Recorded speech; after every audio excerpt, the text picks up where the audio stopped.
Assalamualaikum and hi everyone, this is chapter 9 Reaction Kinetics 9.2 Factors Affecting Reaction Rate.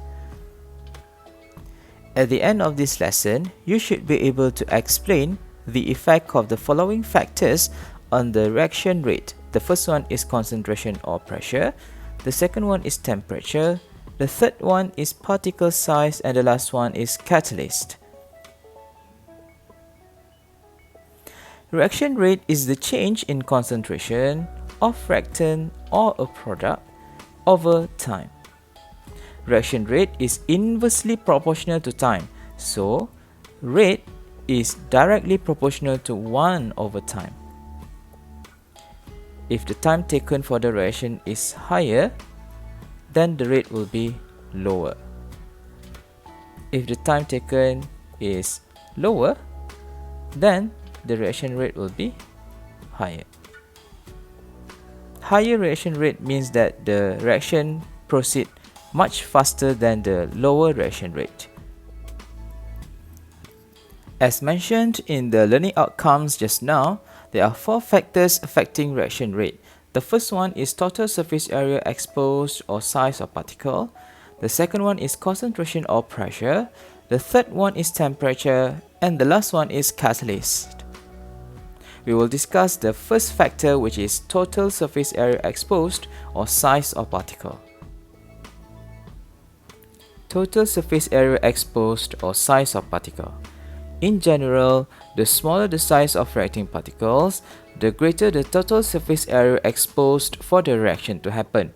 Therefore, the reaction will proceed much faster than if the size of reacting particles is bigger. In heterogeneous system, the area of contact between the reacting substances will influence the reaction rate considerably. This is because if the reactant is in solid state, the solid particles are immobile. Therefore, it relies on the liquid or gas particles colliding with the solid surface to react. If a solid is broken into small pieces, its total surface area gets larger. It is similar to the granules or powdered sugar compared to the cube sugars. It will be easier for you to dissolve a powdered sugar or a granule sugar in comparison to the cube sugar. Let's consider these 3 cases. In all the cases, the total mass of cubes is 5 grams. However, the surface area exposed will differ due to the difference in the value of area of each face. In the first case, the cube exists as a whole big cube. The area of each face will be 9 cm squared. Therefore, the surface area exposed will be 54 cm squared. If we cut the big chunk of cube into a smaller ones, the area of each face will decrease to 2.25 cm squared. However, since the total number of cubes present now increased from 1 to 8, the surface area exposed is now 108 cm squared. The same thing happened when we cut the big cube into much smaller ones. The area of each face will decrease, and this time it is 1 cm squared. However, due to the total number of cubes that are now increased to 27, the total surface area exposed is now 162 cm squared. Higher surface area exposed means that the reaction rate will become higher. In conclusion, smaller size of particles will result in higher surface area exposed, thus increase the frequency of collision. The number of effective collision will also increase, therefore it will result to increasing rate of reaction. As you can see from the chemical reaction here, magnesium exists as solid.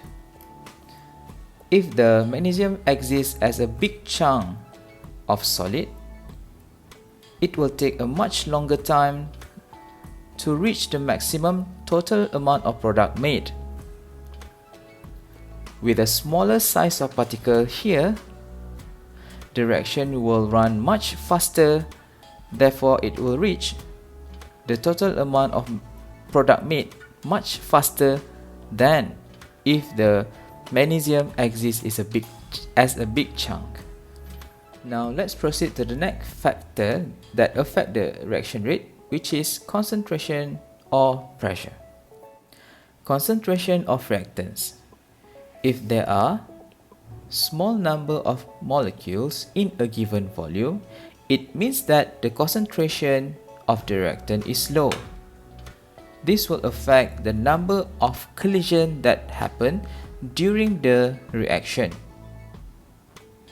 It will be lower than if there are more molecules in the same volume. This means that the concentration is high. Therefore, there will be more collision that will happen during the reaction. Therefore, we can conclude that as the concentration of reactants increases, number of particles per unit volume increases. Therefore, the frequency of collision increases. The number of effective collision will also increase. Thus, the reaction rate will increase. The observation just now correlates with the rate law discussed in chapter 9.1. Based on the rate law, reaction rate is equal to the rate constant times with the concentration raised to the value of x and y, where the x and y is the reaction order. Based on this equation, we can see that reaction rate is directly proportional to the concentration of reactants. However, for zero order reaction, the rate of reaction is independent of the concentration of reactants, meaning that the rate of reaction will not be affected by the concentration because the power of the concentration is 0. Concentration of A to the power of 0 is equals to 1. Therefore, the rate of reaction is equals to the rate constant. No concentration will affect the reaction rate. Pressure will affect the rate of reaction similar to the concentration of reactants. However, it only applies to the chemical reaction involving gas. A certain number of particles that occupy a much larger volume will have a low pressure. However, if the same number of particles occupy a smaller volume, then the pressure will be high. Therefore, when pressure increases, the number of gas particles per unit volume will increase. The frequency of collision will increase as well. Number of effective collision will increase, therefore it will increase the rate of reaction. Now let's proceed to the next factor that affect the reaction rate, which is temperature. When we are talking about the temperature, we are actually talking about the kinetic energy of the molecules. When the temperature increases, the kinetic energy of the molecules will increase as well. Therefore, more collision will occur at a given time. The higher the kinetic energy, the higher the energy of the collisions. It means that the molecules will collide at a higher energy. So, more collision will be able to achieve the activation energy. I will explain what is activation energy later on. Thus, the frequency of collision will increase as well. Therefore, number of effective collision will increase, hence the rate of reaction increases.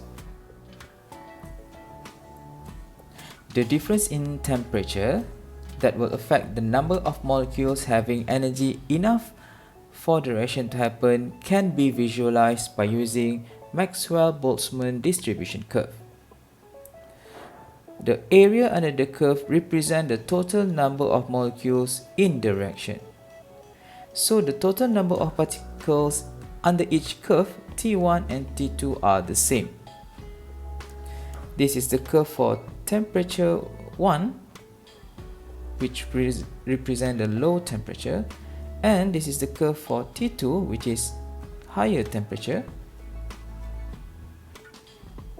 And here is the activation energy. As you can see, there are more molecules under T2, which is high temperature, that have energy greater or equals to the activation energy. Only a few number of molecules that have energy equals or greater to the activation energy for the T1 or low temperature curve. Only collision with equal or greater than activation energy can react. The graph for T1 shows that only a few particles have sufficient energy or activation energy to react at temperature 1 or low temperature. At the higher temperature T2, more particles have sufficient energy to react, which is equal or greater to the activation energy. Therefore, the rate of reaction will increase when the temperature increases. Last but not the least, catalyst. Catalyst is a substance that increases the rate of reaction by providing an alternative pathway with a lower activation energy. Catalyst will not affect the enthalpy of a reaction or product. It only decreases the activation energy.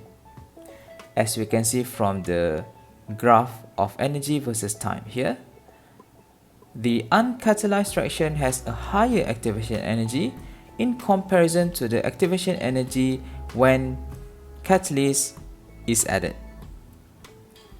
Therefore, the molecules will require a much smaller energy to overcome the barrier to become products. Activation energy is the minimum energy required for a reaction to take place.